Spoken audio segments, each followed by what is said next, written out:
Nous avons vraiment besoin de nous rappeler constamment ce qui nous attend le jour dernier. Car ces rappels-là attendrissent le cœur. Ces rappels-là éveillent les consciences. Ces rappels nous amènent à nous repentir, à revenir vers Allah tabarak wa ta'ala. Et aujourd'hui, avec l'aide d'Allah tabarak wa ta'ala, on va voir un hadith du prophète alayhi salatu wassalam qui est rapporté par l'imam al-Bukhari et qui est long et qui contient beaucoup de leçons. Il s'agit du hadith de Samura ibn Jundub radiyallahu ta'ala anhu. Samura ibn Jundub radiyallahu anhu rapporte: parmi les questions que posait le plus souvent le messager d'Allah sallallahu alayhi wa sallam à ses compagnons est celle-ci: est-ce que l'un de vous a vu quelque chose en rêve? Et ça montre sa proximité avec les compagnons radiyallahu ta'ala anhum. Ça montre que le prophète alayhi salatu wassalam partageait du temps avec eux. Il échangeait avec eux. Parmi les questions que posait le plus souvent le messager d'Allah sallallahu alayhi wa sallam à ses compagnons est celle-ci: est-ce que l'un de vous a vu quelque chose en rêve? Celui qui avait eu un rêve le lui racontait. Et attention, le prophète alayhi salatu wassalam, Allah tabarak wa ta'ala lui a donné quoi? Il lui a donné ce don de pouvoir interpréter les rêves. Mais il faut savoir que ce don n'est pas donné à n'importe qui. Comprenez que ce n'est pas n'importe qui est capable d'interpréter les rêves. Surtout que le même rêve fait par deux personnes différentes, l'interprétation peut être différente. Il y a deux hommes qui sont venus voir Ibn Sirin, très connu à l'époque de nos plus prédécesseurs, qui lui était connu pour l'interprétation des rêves. Et les deux ont fait le même rêve, qu'ils ont fait l'adhan. Il a dit à l'un des deux: toi tu vas faire le hajj, et au deuxième tu vas voler, on va te couper la main. Et il s'agit du même rêve. Donc ici, la grande leçon c'est: ne vous basez pas sur les livres que vous avez aujourd'hui, où on vous dit voilà, ici tu as les interprétations des rêves d'Ibn Sirin, prends et applique à la lettre ce qui sera écrit. Comprenez bien que l'interprétation des rêves est différente d'une personne à l'autre. Ils peuvent voir les deux le même rêve et l'interprétation n'est pas la même. Donc le prophète alayhi salatu wassalam, il dit aux compagnons: est-ce que l'un de vous a vu quelque chose en rêve? Celui qui avait eu un rêve le lui racontait. Un matin il nous dit: j'ai vu cette nuit en rêve deux visiteurs. Ces deux visiteurs, c'était l'ange Jibril et l'ange Mikaïl. Suivez bien. Ils sont venus me dire: viens avec nous. Ça c'est dans son rêve. Et comme vous le savez, les rêves des prophètes sont quoi? Des révélations. Les rêves des prophètes sont des révélations. C'est-à-dire quoi? Ils sont véridiques. À titre d'exemple, Ibrahim alayhi salam qui voit en rêve qu'il a égorgé son fils, n'est-ce pas? Inni ara fil manami anni azbahuk. C'est une révélation. Et son fils, il lui a dit quoi? Ya abati if'al ma tu'mar satajiduni insha'Allah min as-sabirin. Ô père, fais ce qui t'a été ordonné, tu me trouveras, si Allah le veut, du nombre des endurants. Donc comprenez que les rêves des prophètes sont des révélations, c'est véridique. Donc là, le prophète alayhi salatu wassalam, ce qu'il raconte comme rêve, c'est véridique. Ça vient de notre Seigneur Azza wa Jal. Les anges, Jibril et Mikaël, ils sont venus lui dire: viens avec nous. Je partis avec eux et nous trouvâmes en chemin un homme étendu sur le côté. Près de lui s'est tenu debout un homme portant une grosse pierre. Il en frappait la tête du premier jusqu'à la lui fendre. Écoutez bien, c'était un homme étendu et quelqu'un qui était à côté de lui avec une grosse pierre, il lui frappait la tête jusqu'à lui fendre. La pierre roulait alors et il allait la ramasser de nouveau. Il ne le refrappait que lorsque la blessure de sa tête était guérie. Donc cette personne-là, elle était guérie, puis après il lui refrappait la tête avec cette grosse pierre. À ce moment, il le frappait encore une fois et il lui fendait la tête comme à la précédente. Il dit: je dis aux deux visiteurs, gloire et pureté à Allah, en signe de réprobation et d'étonnement. Qu'est-ce donc que cela? Ils dirent: avance, avance. Ils ne lui ont pas expliqué de qui il s'agissait, de quoi il s'agissait. On dit: avance, avance. Nous reprîmes notre marche et passâmes devant un homme étendu sur le dos. Près de lui se tenait debout un homme avec une scie en acier à la main. Il lui posait la scie sur l'une des moitiés de son visage et coupait sa bouche en deux moitiés jusqu'à la nuque. Allahu Akbar. Vous entendez? Il en faisait de même de la narine et de l'œil de cette partie du visage. Puis il faisait la même chose avec l'autre moitié du visage. il ne revenait à chacune des deux moitiés qu'une fois complètement guéri pour la scier de nouveau. Il dit, je dis, gloire et pureté à Allah, que sont ces deux-là? Ils me dirent, avance, avance. Nous reprîmes notre marche et passâmes devant quelque chose comme un four à pain. Un four. Il me semble qu'il a dit, voilà que montait de ce four une rumeur confuse et des voix. C'est-à-dire il y avait un immense four et on entendait des voix. Nous nous penchâmes pour voir dans son intérieur et voilà qu'il y avait des hommes et des femmes nus. Des flammes venaient les lécher par en bas. Quand les flammes les touchaient, ils se mettaient à crier. Allahu Akbar. Les flammes donc les propulsaient, les éjectaient au point où ils allaient sortir de ce four, puis après le feu diminuait et ils redescendaient dans le four. Je dis, que sont ceux-là? Ils me dirent, avance, avance. Nous reprîmes donc notre marche et nous arrivâmes à une rivière. À une rivière. Il me semble qu'il a dit rouge comme le sang. Imagine-toi une rivière rouge comme le sang. Dans la rivière apparut un homme qui nageait. Sur le bord de la rivière, nous en vîmes un autre qui avait assemblé un tas de pierres. Donc il y avait un homme qui nageait dans cette rivière de sang. Et sur le bord de la rivière, il y avait un homme qui avait un tas de pierres avec lui. Le nageur venait à chaque fois vers lui et lui présentait sa bouche ouverte. L'autre lui jetait une pierre dans la bouche, puis le nageur s'en allait et revenait ensuite vers l'autre. Lui ouvrait sa bouche et l'autre, pareil, il lui rejette une pierre dans la bouche. Je leur dis, que sont ceux-là? Ils me dirent, avance, avance. Nous reprîmes notre marche et passâmes devant un homme à l'aspect hideux, ou le plus hideux qu'on ait jamais vu. Or voilà qu'il avait devant lui un feu qu'il attisait tout en tournant autour de lui. Cet homme était en train d'attiser un feu et en même temps il tournait autour. Je leur dis, qu'est-ce cet homme? Ils me dirent, avance, avance. Nous reprîmes notre marche et arrivâmes à un jardin plein de verdure exubérante et contenant toutes sortes de fleurs du printemps. Au milieu du jardin se tenait un homme tellement long qu'on voyait à peine sa tête dans le ciel.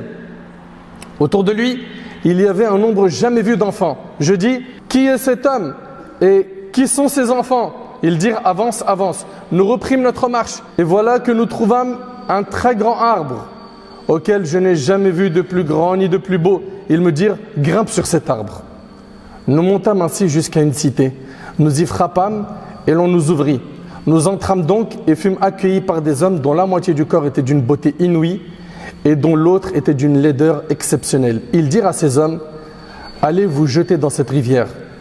Nous vîmes en effet une rivière en face de nous, dont les flots coulaient tout blancs comme un lait très pur. Ils allèrent s'y jeter et revinrent à nous. Leur moitié laide avait alors complètement disparu et ils apparurent dans leur plus belle image. Les deux anges me dirent, ceci est le paradis Éden et là-haut se trouve ta demeure. Ils ont dit ça au prophète sallam. Je levai les yeux et vis un palais comme un nuage blanc. Et ils me dirent, c'est là-bas ta demeure. Je leur dis, que Dieu vous bénisse, laissez-moi y entrer. Ils dirent, maintenant, non, mais tu dois sûrement y entrer un jour.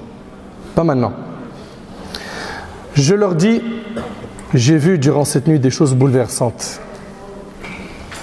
Je leur dis, j'ai vu durant cette nuit des choses bouleversantes. Que sont-elles donc? Ils me dirent, maintenant nous allons t'en informer.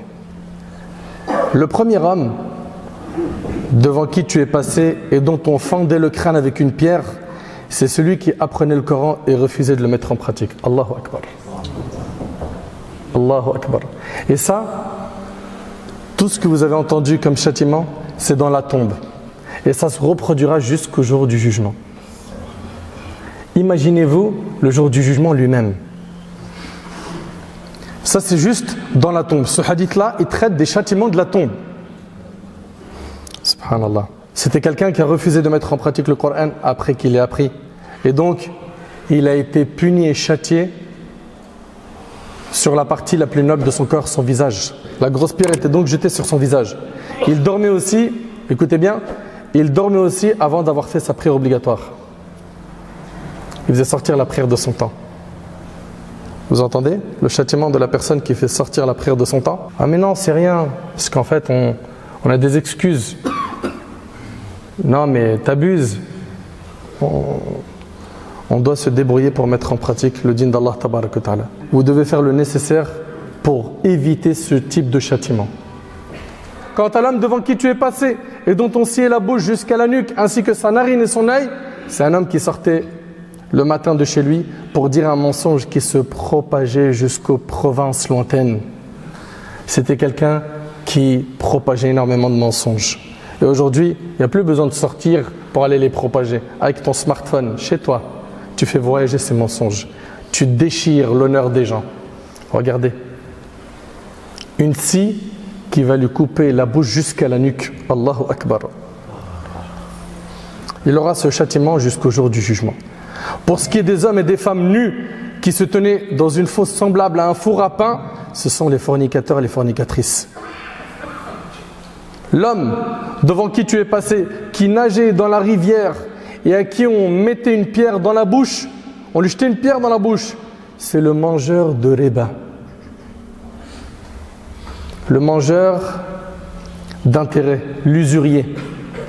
L'homme à l'aspect hideux qui se tenait près du feu et qui attisait et autour duquel il tournait, c'est Malik, l'ange gardien de l'enfer. Car il y a en cela plus de châtiment pour les gens de l'enfer. Il attisait le feu pour les gens du feu. L'homme très grand qui était dans le jardin, c'est Ibrahim. Aboul Anbiya, on le nomme le père des prophètes. Quant aux enfants qui étaient autour de lui, ce sont les enfants des musulmans. Certains musulmans dirent, s'agit-il aussi des enfants des idolâtres? Au messager d'Allah, le prophète sallallahu alayhi wa sallam a dit, et les enfants des idolâtres. Et concernant ce qu'adviendra aux enfants des mouchrikines quand ils meurent avant la puberté, il y a une divergence entre les savants et on n'a pas le temps d'étaler ce sujet. Quant aux gens dont la moitié du corps était belle et l'autre moitié laide, ce sont des gens ayant mêlé une bonne œuvre à une autre mauvaise. Allah leur a pardonné et le hadith il est rapporté par l'imam al-Bukhari. Mes chers frères et sœurs, il s'agit ici d'un rêve du prophète alayhi salatu wassalam, et les rêves des prophètes sont des révélations. Ce sont des vérités. Et ici, on y voit 4 châtiments.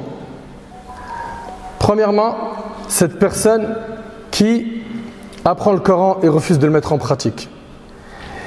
Et l'homme, cet homme qui dort et qui quoi? Qui laisse sortir la prière de son temps. Il dormait aussi avant d'avoir fait sa prière obligatoire. Les frères, mes sœurs, on se dit les choses clairement. Toute personne qui aime réellement sa religion, si tu aimes vraiment Allah tabarak wa ta'ala, si réellement ton souci c'est d'être au paradis après ta mort, la prière c'est un souci majeur dans ta vie. C'est-à-dire que tu vas faire tes calculs en fonction de salat. On les voit les jeunes, venez on sort, on va faire un five, un foot, on va manger, on fait un week-end, on sort, on se fait un resto. Et dans tout ça, la salat elle sort de son temps et puis il n'y a rien pour lui, il n'y a rien. Ça dans la tombe, on va lui ramener une grosse pierre qu'on va jeter sur sa tête.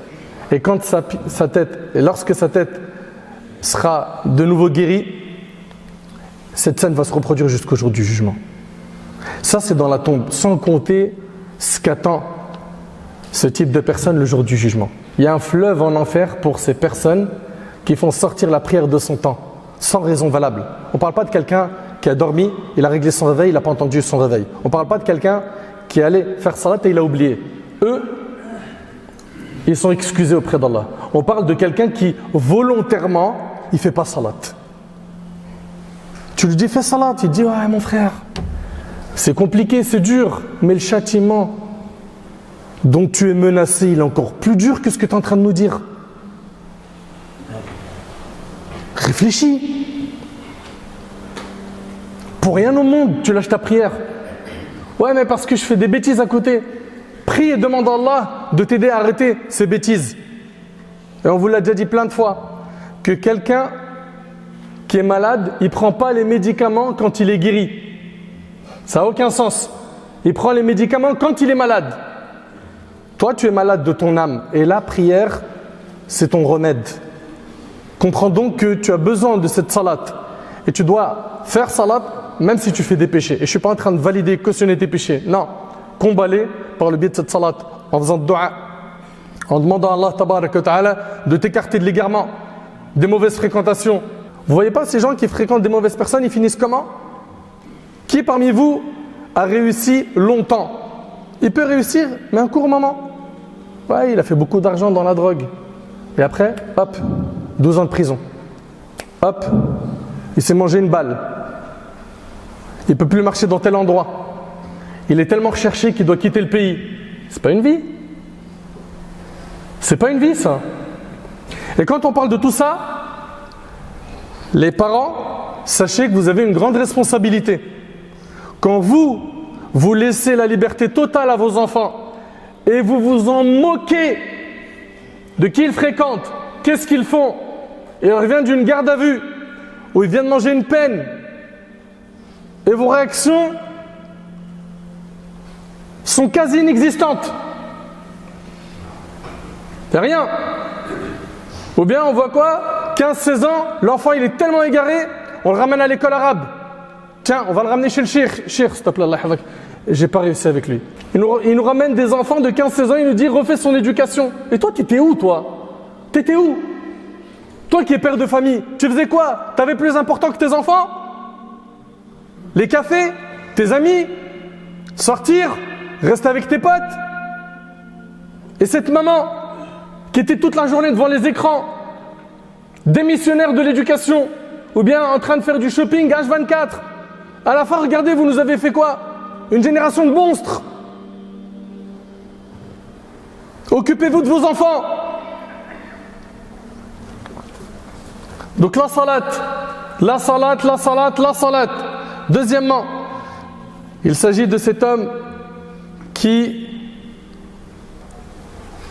disait des mensonges et ces mensonges-là se propageaient jusqu'aux provinces lointaines. Et aujourd'hui, c'est très facile de propager ces mensonges. Avec quoi? Avec les réseaux sociaux. Et combien de gens aujourd'hui, ils se mêlent de ce qui ne les regarde pas? Al-Hassan al-Basri, il a dit, parmi les signes qui prouvent qu'Allah s'est détourné de toi, il y a le fait que tu t'occupes de ce qui ne te regarde pas. Parmi les signes qui prouvent qu'Allah s'est détourné de toi, il y a le fait que tu t'occupes des affaires qui ne te concernent pas. Ouais, regarde un tel, il a fait quoi? Mais est-ce que c'est ton problème? Regarde un tel, il gagne de l'argent. Regarde un tel, il a perdu de l'argent. Ah, lui, il a ouvert un business. Est-ce que c'est ton problème? Mêle-toi de tes oignons. Le jour du jugement, tu seras seul devant Allah. Et sans compter les rajouts, les mensonges. Et on déchire l'honneur des gens. T'as entendu? Une scie qui va lui scier sa bouche jusqu'à la nuque. Tu veux ça? C'est ce que tu recherches? Si c'est pas ce que tu recherches, repens-toi rapidement devant ton Seigneur Azza wa Jal. Troisièmement, les fornicateurs. Ceux qui étaient dans un immense four, nus, hommes et femmes nus, des flammes venaient par en bas, ils se mettaient à crier. Subhanallah. Ça, c'est les fornicateurs et les fornicatrices. Condamnez cette porte, mes frères ainsi que vous, mes sœurs. Préservez-vous. Restez dans le cercle halal jusqu'au mariage. Puis après, dès que tu arrives à l'âge du mariage, marie-toi si tu es en capacité de te marier. Mais mettez une croix sur ce chemin. Wallahi wa Rabbel Kaaba, les conséquences de ces péchés, ils sont lourds. Vous ne réalisez pas en fait le danger de ces péchés. Vous ne réalisez pas le danger de ces péchés. Non mais parce que tout le monde fait ça aujourd'hui. Puis c'est trop facile aujourd'hui. Les jeunes, c'est terminé là, cette histoire de est-ce que je peux avoir ton numéro de téléphone? T'as un Insta, t'as un Snap? Le soir même ou dans quelques heures, ça y est, ils sont passés à l'acte. Et ils ont tellement fait de haram que quand tu lui parles de se marier, il te dit non, franchement, je ne sais pas si je vais trouver une fille bien. C'est normal. C'est normal, tu as fait n'importe quoi. Et tu as sali les filles des gens. Et comme tu fais, on te fera. T'étonne pas si un jour, il y a une histoire très sale qui touche ta sœur de sang. Ce sera la facture. La facture qui a payé. L'injustice, ça se transforme en ténèbres le jour du jugement. Mais ce que vous ne comprenez pas, c'est que l'injuste, il paye déjà sur terre avant de payer le jour du jugement s'il ne se repent pas. Fermez la porte à la fornication. Arrêtez de vous draguer. Arrêtez de vous jeter des hameçons sur les réseaux sociaux. Arrêtez avec les sourires mielleux, les paroles séduisantes, tout ça pourquoi? Pour passer un petit moment dans le haram, hein, et dire à tes potes ou tout simplement assouvir tes besoins, mais dans le haram. Crains ton Seigneur. Regarde, ça c'est juste dans la tombe. Un four où les hommes et les femmes ils sont nus. Ça c'est juste dans la tombe. Imagine-toi le jour du jugement. Quatrième et dernière catégorie de personnes citées dans le hadith, c'est ceux qui recherchent l'argent en s'exposant à un grand danger. Celui où ils peuvent se retrouver le jour du jugement à combattre Allah. Par quoi? Par le fait de manger le riba. Manger quoi? Les intérêts. Manger le riba. Les intérêts bancaires. Ah ouais, j'ai décroché un bon crédit. Pourquoi? T'as pas vu la voiture? Je viens de décrocher un gros crédit. Pourquoi? Pour telle maison. Vous vous exposez justement à ce châtiment. Une rivière rouge, rouge comme le sang, où un homme il est en train de nager et sur le bord de la rivière, il y avait quelqu'un qui avait assemblé un tas de pierres. Et à chaque fois que ce nageur il s'approchait du bord de cette rivière, il lui jetait une pierre dans sa bouche qui était ouverte. Et cette scène se répétera jusqu'au jour du jugement. Comprenez mes frères, ainsi que vous mes sœurs, qu'on est sur terre pour un passage qui est très court. Cette vie elle est éphémère, tôt ou tard on va partir. Regarde-toi, t'as quel âge? 20 ans? 40 ans? 50 ans? 60 ans? Plus? La vie elle passe très vite. Celui qui a 30-40 ans, parmi vous, est-ce que vous les avez vus passer ces 40 ans? Celui qui a parmi vous 50 ans, est-ce qu'il les a vus passer? Celui qui a 20 ans ou moins, est-ce que tu as vu ces années passer? En quelques secondes, tu t'es retrouvé à te dire Subhanallah, j'ai déjà 20 ans. Le prophète, il a dit, ma communauté vivra entre 60 et 70 ans. Peu d'entre eux dépasseront cet âge. Ça passe très vite. Et il y en a, ils sont très intelligents. Ils mettent le paquet, pourquoi? Pour préparer pour l'au-delà. À chaque fois que tu essayes de le ramener vers le haram, il est indétournable. À chaque fois que tu lui donnes une idée diabolique, dans son fort intérieur, il se dit, c'est pas pour moi. Moi, ce qui m'attend, c'est trop grand. Moi, j'ai pas ce temps. Je ne peux pas avoir ces objectifs. Soit de cela. Soit de cela, mon frère. Wallahi wa Rabbil Kaaba, je te parle avec énormément d'amour. Et vous ne pouvez pas imaginer à quel point mon plus grand souhait, c'est qu'un maximum de monde dans cette Ummah soit fait le Jannah. Vous pensez, quand on est en train de vous parler, on vous parle du paradis, de l'enfer, on vous parle pourquoi? Quand on hausse le ton, quand on vous crie dessus, vous pensez qu'on a la haine contre vous? Vous pensez qu'on ne vous aime pas? Vous pensez qu'on en veut à quelqu'un? On est en train de régler nos comptes? Wallahi l'azim, que le plus grand souhait, c'est que le jour du jugement, chacun d'entre nous, il ait son livre de la main droite. Mais ce livre, tu ne pourras pas l'avoir de la main droite comme ça facilement. Le prophète, ensemble, il a dit, la marchandise d'Allah vaut cher. La marchandise d'Allah, c'est le paradis. Pour ça, il y a du sacrifice. Pour ça, il faut nager à contre-courant. Il y a énormément de haram autour de nous. Ne te laisse pas avaler par ces vagues. Sois fort. Et t'inquiète pas, quand tu seras fait le Jannah, tu te rappelleras de tous ces moments. Tu diras, alhamdulillah, j'ai fait le bon choix. J'ai pas suivi bêtement, aveuglement ceux qui invitaient à faire le haram. Dans ce hadith, on y voit quelques grands péchés. On en a vu quatre grands péchés. Il y a plein de grands péchés, mais ces quatre-là, on s'arrête un instant et on essaye de faire un bilan avec nous-mêmes.